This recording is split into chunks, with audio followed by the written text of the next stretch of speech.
আজকে আমি দুবাসী হয়ে প্রতিষ্ঠিত হয়েছি বলে আমি সব জায়গায় সর্বক্ষেত্রে আমার পরিবারের সমস্যাটার কথা বলতে পারছি, কিন্তু যে পরিবারে হচ্ছে ইশারা ভাষার দোভাষী নেই তারা কি করছে? তারা তো তাদের পারিবারিক সূত্রে যে অধিকারটা সেটাও তারা নিশ্চিত করতে পারছে না। আমি ম্যামকে অনুরোধ করব, আপনারা যখন নির্বাচিত হবেন আপনারা গভর্নমেন্টের প্রতিটি সেক্টরে একজন অথবা দুইজন করে ইশারা ভাষার দোভাষী সরকারিভাবে ব্যবস্থা করবেন। এতক্ষণ আমি ইশারায় কথা বলছিলাম, এখন আমি একটু নিজের কথা বলি। আমি আফরোজা খাতুন মুক্তা, আমি একজন ইশারা ভাষার দোভাষী।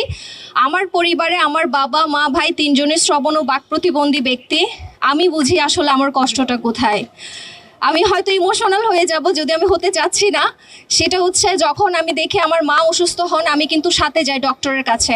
এমন অনেক অসুস্থতা থাকে যেটা আমি ছোটোবেলায় বুঝি নাই, কিন্তু আমাকে আমার মার সাথে যেতে হয়েছে, আমার মার প্রবলেমটা বলতে হয়েছে। আমার বাবার সাথে আমাকে ডক্টরের কাছে যেতে হয়, আমার ভাইয়ের অধিকারের জন্য আমাকে ফাইট করতে হয়। কিন্তু আমি চিন্তা করছি ওইসব ফ্যামিলির কথা যেই ফ্যামিলিতে দোভাষী নেই।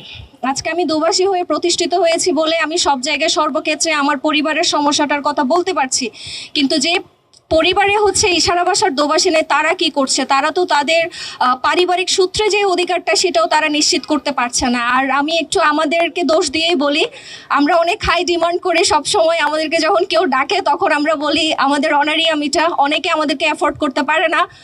এটার জন্য আমরা আন্তরিকভাবে দুঃখিত, কারণ এটা আমাদের পেশা। আমি ম্যামকে অনুরোধ করব, আপনারা যখন নির্বাচিত হবেন আপনারা গভর্নমেন্টের প্রতিটি সেক্টরে একজন অথবা দুইজন করে ইশারা ভাষার দোভাষী সরকারিভাবে ব্যবস্থা করবেন, যেন আমাদের একজন বান্দরবনের এলাকারও একজন শ্রবণ প্রতিবন্ধী ব্যক্তি যেন তার অধিকারটা সে নিতে পারে গভর্নমেন্ট থেকে। সো এটা আমার অনুরোধ।